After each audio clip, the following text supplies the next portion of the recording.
Hi everyone, we will be starting shortly. Today we have a webinar about the Czech tax system for expats, and we have our specialists here with us, and we hope that you can ask all your questions and that you will learn something new today. So thank you, Tax, for joining us and for your time.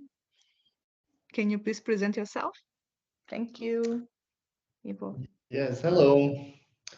Hello, everybody. My name is Ivo Brabec from Neotax, and today I will spend some time explaining some maybe basic, maybe not so basic information about the Czech Republic tax system with the focus on people who are expats. That means who are living here in the Czech Republic, earning income, and who might need some information about how it works here. So I hope you are sitting comfortably and are ready for some boring tax information, because that's what it will be for most of us. I will do my best to make it fast and let you ask for questions after the end of the presentation. The topic for today, as I mentioned, deals with taxes and expats, or in a more user-friendly way, what an expat needs to know when working in the Czech Republic. Here are the main points which I will talk about in the upcoming minutes. So let's go into it. Let's first discuss the legal ways how to earn income in Czech Republic. First, the options you have when earning money in the Czech Republic. In general, there are 4 ways how to do it. The first, it's the standard work contract. You sign a contract with which guarantees you certain salary every month. The contract by law also includes 4 weeks of paid vacation, maternity leave, and all the benefits of the labor law.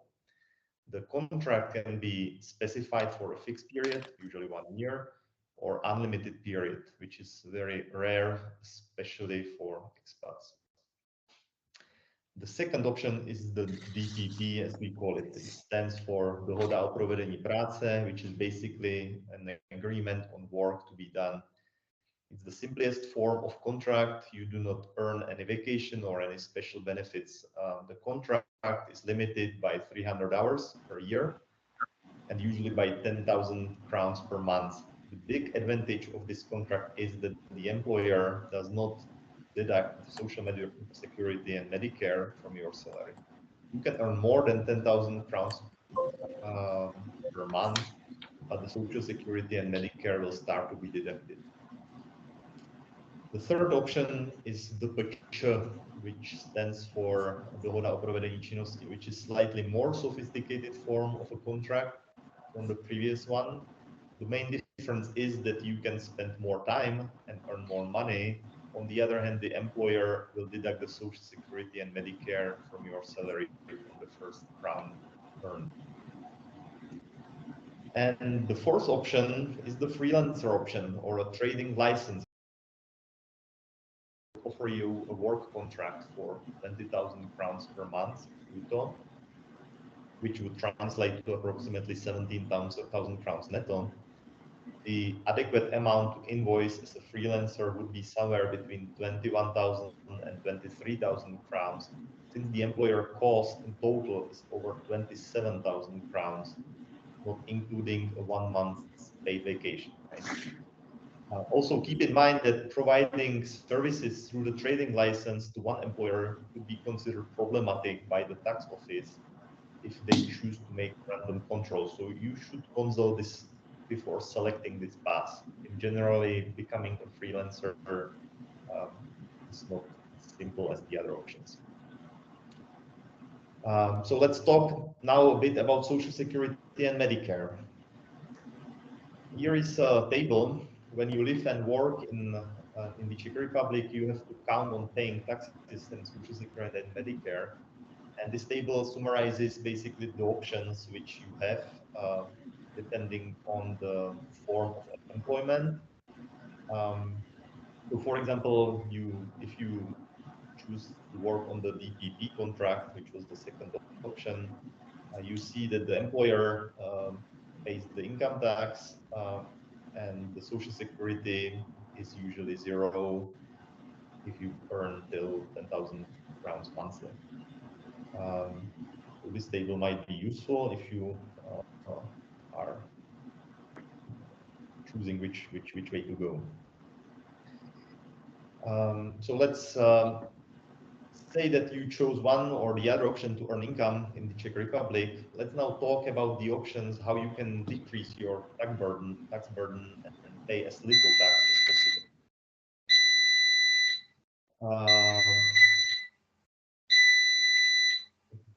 Something is beeping here.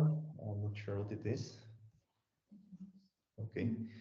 There are two tax credits which you can use regardless of your residency status. These tax credits are the general personal tax credit and the tax credit for students. When I say everybody can use them, that means that there is really no restriction for them. All other tax credits or deductions are available only to two groups of expats. First group, you have to be a EU or EEA citizen, having 90% of your world income coming from the Czech Republic.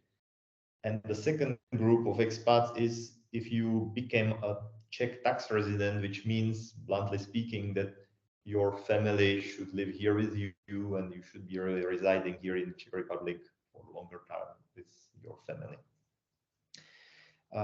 It is good to mention that this residency status in the Czech Republic is quite a complex thing as in any other country. So it's worth consulting this if you are not sure, because there is no one simple rule, and sometimes the tax office might dispute your residency status if they feel that you might not fall into this category. Let's talk now about the first two tax credits which are available to everyone. The general personal tax credit for 2023, it's 30,840 crowns.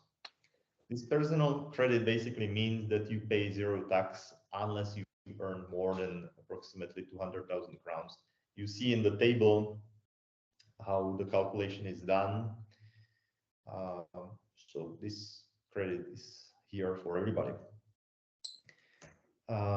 The second credit deals with students. If you are a student working in the Czech Republic, there is another 4,020 crowns credit for you. The only point is that you need to study in the Czech Republic. Foreign schools do not count. And again, in the table, in the sheet, you see how the tax is calculated. So you see what the maximum earnings can be before you start paying any tax at all. Small note for Ukrainian war refugees, there is no special status from the tax perspective for the war refugees. So the same rules applies as we are talking about for everybody. Now let's mention the tax credits which are available only to the two groups of expats which I was mentioning. Let me repeat it. You have to either have 90% of your world income coming from the Czech Republic and you coming from the EU or EEA area, or you have to become a Czech tax resident. The tax credit for your spouse in this case is 24,840. This means that your income again increases somewhat before you pay any tax. You can see the table, how is it calculated. The condition is that your spouse cannot earn more than 68,000 crowns per year, and you will also need a marriage certificate to prove the connection with your spouse. For each dependent child, you can claim another tax credit. The first child is appreciated by a credit of 15,204 crowns, and it increases with the children. The mentioned here in the table. So if your earnings are not high enough, but still they have to be at least approximately 100,000 crowns or more. But if they are, for example, 200,000 or 250,000, you can get this credit back to your bank account, which is a nice benefit if you have more than 0 children, actually.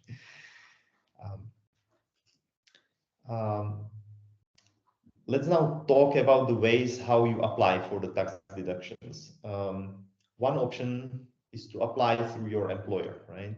To do so properly, you have to fill the so-called pink paper, or as we call it, prohlášení, but we also call it pink paper, before you start working for a given employer. This pink paper is called prohlášení or declaration. That's what it basically means. And you declare that you are entitled for certain tax credits and deductions. You fill your basic information there in relevant sections and then sign it. This paper has to be filled every year and brought to the attention of the employer. But there is one issue. Usually, the employer don't want to spend much effort, so they will not push you or promote all the options to you. They might simply ask you to sign it without asking what applies to you, or they might not even give this form to you at all. So it is in your interest to give this form to the employer yourself. They really might forget to provide you this option. This form is downloadable from the webpage, so you can print it yourself and bring it to the employer. At the end of the year, more exactly till the 15th of February, you have the option to ask your employer for a so-called roční zúčtování, or a yearly reconciliation. If you do so, the employer will basically do the tax return for you internally in his books and return or deduct any tax due from your salary.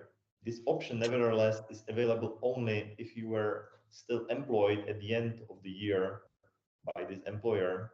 So it usually doesn't apply to part-year employees. You have also the option to file a tax return at the end of the year and catch up all the tax credits which apply.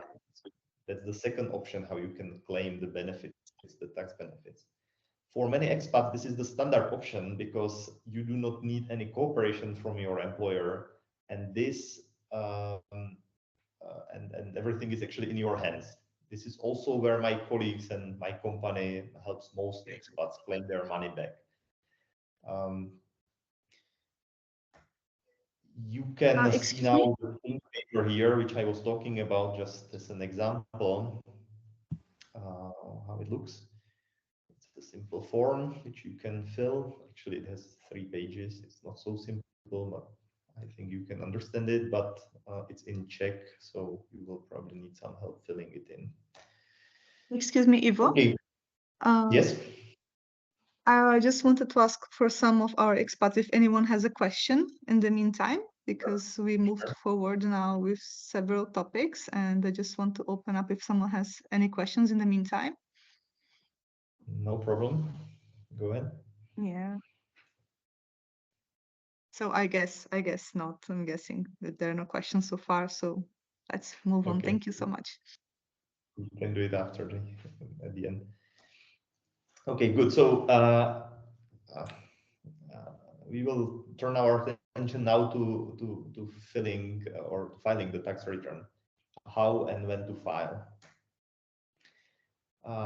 There are situations when you have to file a tax return, when you have to file the tax return. In most cases, these scenarios are if you have other income, for example, income from renting a flat or some other type of income, or if you have 2 employments running in parallel. Of course, you also need to file a tax return if you are a freelancer, unless you chose to pay this flat tax, which I was mentioning. In the table above, when we talked about the different forms of employments, I mentioned the optionality of filing a tax return. So I would like to just briefly return back to this. it is optional if you never had, as I mentioned, two consecutive employers and no other income, but it might be a good idea to do so anyway. Why? Because you can get some money back from the tax office if you file a tax return, even though you don't have to do it. As mentioned before, the employer deducts taxes from your salary. It might be the case that these taxes can be refunded through the filing of the tax return. So the optionality should be really considered by you.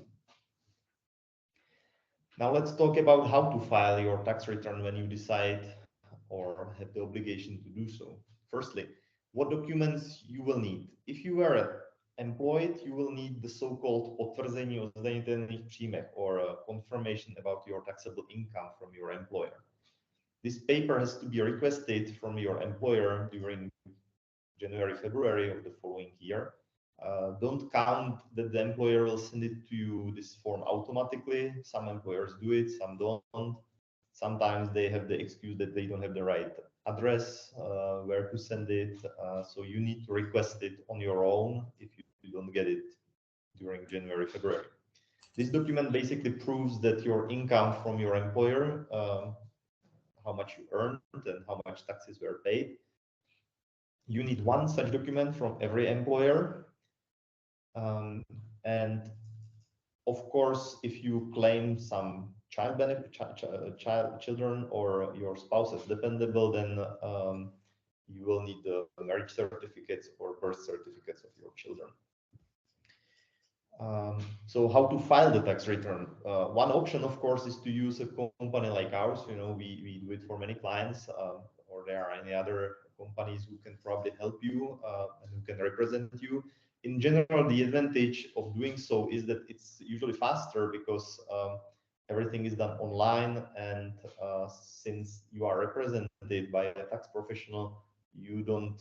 The tax office is demotivated to dispute your tax return and write letters to you and delay the process. That's the advantage. Also, what is available to you is do-it-yourself application, you know, which in our case costs around 200 crowns, so it's not really complicated to do, but it's in Czech language only. But you can, of course, submit the tax return yourself as well. So here are a few points which are good to know. You can file on paper or electronically. When filing on paper, you basically print the form, fill it, and send it or bring it to the tax office personally. In general, you must use the tax office where you have your permanent or temporary residency.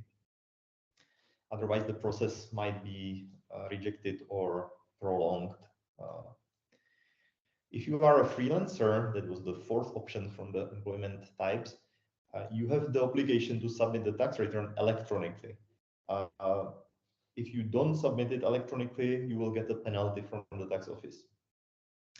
As a freelancer, though, you receive access to so-called datová schránka, or online post box, which will give you the access for online filing of your tax return. The government provides an option to fill your tax returns through their webpage, which is called mojedane.cz. You can fill it there, but also if you want to use it, you can still print it and send it on paper. But again, if you are a freelancer, you are obliged to file electronically.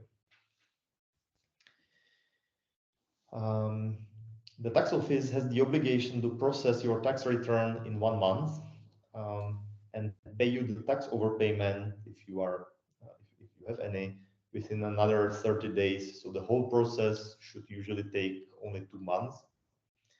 All this is valid, of course, unless the tax office issues a letter requiring some additional information from you, then it is prolonged.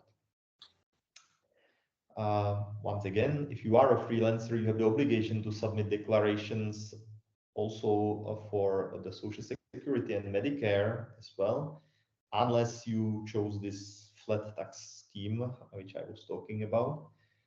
The deadline for these Social Security and Medicare so-called returns or přehledy is 1 month after the deadline for filing your tax return. And the deadline, the official deadline for filing the tax return is the end of March if you file on paper, and end of April if you file electronically. So the tax returns for the Medicare and Social Security would be 1 month from these dates. We are almost at the end of my presentation. I think it might be useful to show you some information about the payslip for those of you who might be employed by an employer. At least the basics, because it's always good to know. Let me highlight 3 figures. The first one is the brutto salary. In this example, it's 21,350 crowns. From the brutto salary, the Social Security and Medicare is being deducted. You cannot do much about the Social Security and Medicare, but the taxes which are being deducted, that's the second amount. In this case, it's 3,210 crowns, which makes 15% from the brutto salary. And this tax will be lowered if you sign this pink paper and give it to the employer. So it might happen that you will not be deducted any taxes at all from the payslip. And of course, then the third amount is the netto amount which you will receive to your bank account as the netto salary. Okay, so I'm done, and it's time for your questions if you have any. Thank you for your attention.